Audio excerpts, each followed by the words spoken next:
नमस्कार दोस्तों, आप देख रहे हैं एक भारत डेली और आपके साथ मैं हूं रामबाबू गौतम। क्या उत्तर प्रदेश में कानून द्वारा कानून का राज कायम है? क्या उत्तर प्रदेश में पुलिस प्रशासन पूरी पारदर्शिता के साथ काम कर रहा है? क्या उत्तर प्रदेश में न्याय व्यवस्था निष्पक्षता से काम कर रही है? क्या उत्तर प्रदेश में जो जस्टिस है वो बिना भेदभाव के या बिना डिस्क्रिमिनेशन के उसकी डिलीवरी हो रही है? बहुत सारे ऐसे सवाल हैं जिसने उत्तर प्रदेश के कौशाम्बी जिले में घटी हुई एक घटना पर बहुत सारे सवाल उठाए हैं। मैं आपको पूरा मामला बताऊंगा कि कैसे इस घटना ने उत्तर प्रदेश के एक छोटे से जिले में घटित हुई और उसने लखनऊ तक आकर जो है इस घटना ने बड़ा रूप धारण कर लिया है। उत्तर प्रदेश में प्रयागराज मंडल में एक जिला पड़ता है कौशाम्बी और कौशाम्बी में एक थाना क्षेत्र पड़ता है सैनी और इसी सैनी थाना क्षेत्र में एक गांव है। वहां पर 4 जून को जो है एक घटना घटित हुई और ये घटना है कि आरोप है कि एक पाल समाज की नाबालिग बेटी के साथ जिसकी उम्र 8 से 11 साल बताई जा रही है, उस बच्ची के साथ आरोप है कि उसी गांव के ब्राह्मण परिवार के बच्चे ने जो है लड़के ने उसके साथ जो है वो छेड़छाड़ की। और ये जब मामला पुलिस के संज्ञान में लाया गया तो पुलिस ने इसमें जो है बिना देरी के आरोपी के ऊपर पॉक्सो एक्ट में केस दर्ज किया और उसको जेल भेज दिया गया। अब जब जेल भेजने की बात उस आरोपी के पिता को पता चली तो उसने जो है वो उसने जान दे दी। और उसके अलावा जो है अब जब इसमें ब्राह्मण परिवार था जो आरोपी परिवार, उसने क्या किया कि हाईवे पर जो है वो चक्का जाम करके धरना प्रदर्शन किया। फिर उसके बाद पुलिस ने लाठी चार्ज किया और जब पुलिस ने लाठी चार्ज किया तो फिर ये मामला कहां से कौशाम्बी से निकल करके कहा गया लखनऊ और सोशल मीडिया से इसने जो है वो बहुत बड़ा रूप धारण कर लिया। अब इसके बाद जब ये मामला कौशाम्बी से निकल करके लखनऊ आ गया तो इस पे अलग अलग तरीके से चर्चा होने लगी, अलग अलग एंगल तरीके से इसकी जो है पड़ताल होने लगी। अब इसकी परतें जो है वो खुलने लगी। उसके बाद इसी बीच में एक उत्तर प्रदेश के जो डिप्टी सीएम है ब्रजेश पाठक, उनकी तरफ से एक ट्वीट किया गया और उन्होंने उत्तर प्रदेश के जो प्रमुख सचिव गृह हैं, प्रिंसिपल सेक्रेटरी होम, उनको एक ट्वीट किया और निर्देश दिया कि उत्तर प्रदेश में जो कौशाम्बी जिले में घटना हुई, जो आरोपी ब्राह्मण परिवार था उसको उन्होंने कहा है कि ब्राह्मण परिवार के साथ जो है वो अन्याय नहीं होना चाहिए और इसमें निष्पक्षता के साथ जांच की जाए। अब इसके अलावा प्रमुख सचिव गृह ने कौशाम्बी जिले के एसपी को निर्देश दिया। एसपी ने सैनी थाना क्षेत्र के कोतवाल को सबसे पहले तो लाइन हाजिर किया और उसमें से जो आईओ था इन्वेस्टिगेशन ऑफिसर दरोगा, उसको और एक और दरोगा, तो 2 दरोगाओं को सस्पेंड कर दिया गया। ये इतनी घटना हुई। अब जब इतना सब कुछ हो गया तो पाल समाज के जो लोग थे उनको एहसास होने लगा कि जो है ये सब कुछ जो है वो सत्ता के संरक्षण में हो रहा है। और इसी बीच में कौशाम्बी की पुलिस ने अभी तक जो पीड़ित परिवार था जिनकी बच्ची के साथ छेड़छाड़ की घटना हुई थी, अब उस पक्ष के भी पीड़ित पक्ष के भी 2 लोगों को गिरफ्तार करके जेल भेज दिया गया। और अब इसमें एक नया एंगल निकल करके आया कि जो जिनके पक्ष जो बच्ची का पक्ष है, पीड़ित परिवार है, उनके ऊपर यह आरोप लगाया जाने लगा कि उन्होंने ग्राम प्रधान से साठ गांठ करके उसी गांव के ग्राम प्रधान से ब्राह्मण परिवार को फंसाने के लिए झूठा मुकदमा दर्ज कराया है। और अब इसमें केस दर्ज हुआ पाल समाज के लोगों पर भी और 2 लोगों को जेल भेज दिया गया। इसके अलावा उस गांव के जो प्रधान है उनके ऊपर 25,000 रुपए का इनाम घोषित कर दिया गया। अब ग्राम प्रधान फरार है। अब इसमें जो है जब इतना सब कुछ हो गया, जो अभी तक पीड़ित परिवार था, जो अभी ये कह रहा था कि उनकी बच्ची के साथ छेड़छाड़ हुई, अब इधर भी 2 लोगों को जेल भेज दिया गया। अब इस मामले ने जाति रूप ले लिया। क्या कि एक ब्राह्मण परिवार और इधर एक ओबीसी पाल परिवार। अब इसमें कहानी शुरू होती है, इसमें सियासी जो है वो इसमें सियासत की एंट्री होती है। अब इसके अलावा जब एंट्री होती है तो उत्तर प्रदेश में जो विपक्ष की सबसे बड़ी पार्टी है उनकी तरफ से एक ट्वीट आता है।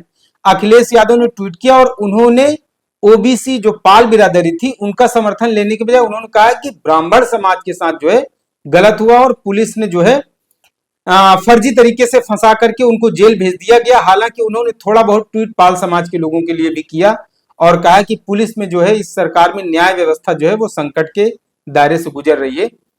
अब ये सब चीजें जब हो गई तो फिर इसके बाद जो है एक और डिप्टी सीएम है। अभी तक एक डिप्टी सीएम ब्रजेश पाठक ने प्रमुख सचिव गृह को बोला था कि ब्राह्मण परिवार के साथ अन्याय नहीं होना चाहिए। अब इसमें दूसरे डिप्टी सीएम की एंट्री होती है। दूसरे डिप्टी सीएम केशव प्रसाद मौर्य हैं और वो ओबीसी हैं।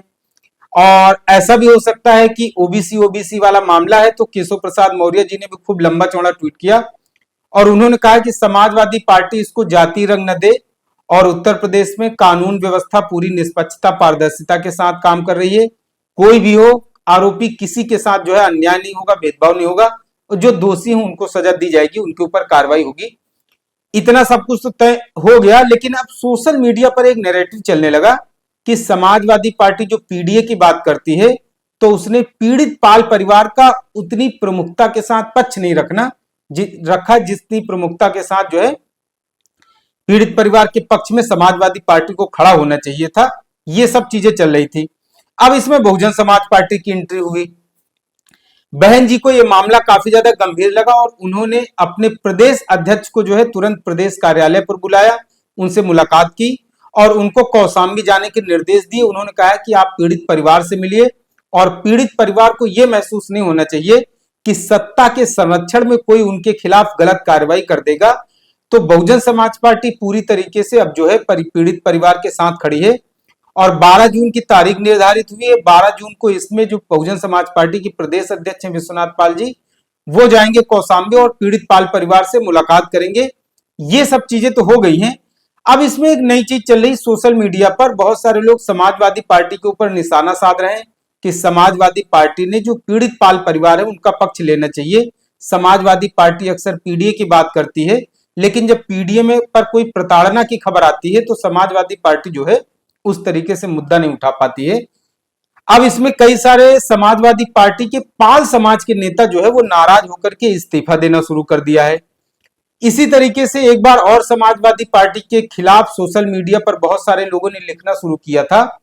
जब उत्तर प्रदेश में नेता प्रतिपक्ष का चयन करना था और समाजवादी पार्टी जो कि पीडीए का राग अलापती है, पिछड़ा दलित अल्पसंख्यक, और जब नेता प्रतिपक्ष बनाने की बात आई थी तो माता प्रसाद पांडे जी को बना दिया गया था।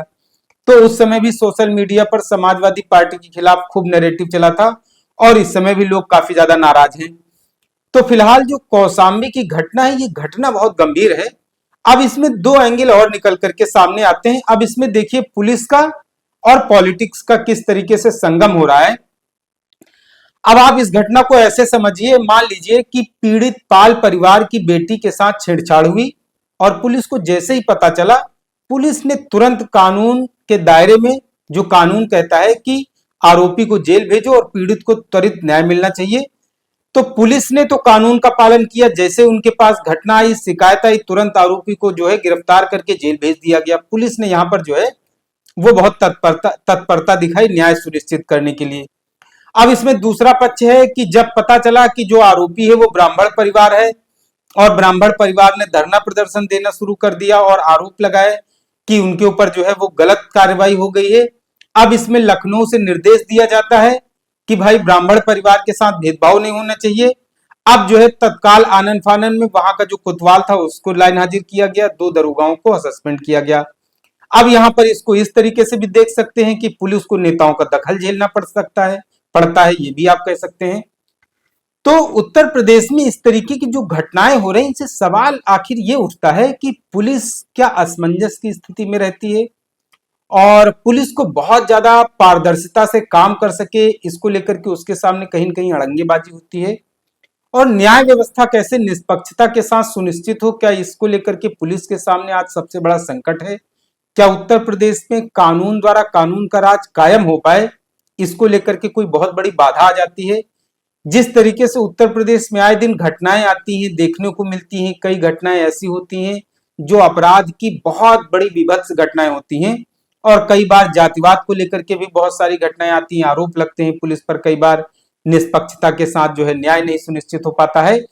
तो ये जो कौशाम्बी वाली घटना आई है, ये घटना जो है किस तरीके से एक बड़ा रूप लेती चली जा रही है और आप यकीन मानिए ये भी घटना और बड़ा रूप लेगी, क्योंकि इसमें जिस तरीके से जहां वहां पर जो एक घटना हुई और उसके बाद सियासी घमासान मचा हुआ है, जाहिर सी तौर पर अभी जो है ये घटना शांत होने वाली नहीं है और इस पर जो है आने वाले समय में और ये जो है बड़ा रूप लेती चली जा रही है। तो फिलहाल देखना है कि अब इस समय कौशाम्बी की पुलिस के सामने भी एक चुनौती है। हालांकि अभी इस मामले की जांच चल रही है और ये जो जांच है वो निष्पक्षता के साथ होनी चाहिए, पारदर्शिता के साथ होनी चाहिए। इसमें सच जो है वो सामने आना चाहिए और जो पीड़ित परिवार है उनके लिए न्याय सुनिश्चित होना चाहिए।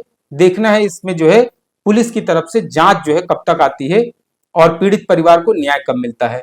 फिलहाल इस स्टोरी को, इसमें जो एनालिसिस की गई उसको लेकर के, और इसके अलावा कौशाम्बी की जो घटना घटित हुई और इसमें जो पॉलिटिकल इंटरफेरेंस हुआ है, राजनीतिक हस्तक्षेप हुआ है, इसको लेकर के आपकी अपनी क्या राय है, कमेंट करके जरूर बताएं इस वीडियो में। एक भारत डेली चैनल को अगर आप पहली बार देख रहे हैं तो आपसे गुजारिश है इसे सब्सक्राइब जरूर करें, शेयर जरूर करें और एक नोटिफिकेशन का बटन होगा उसे भी ऑन कर लें ताकि ऐसे और भी वीडियो आपको मिलते रहें। धन्यवाद।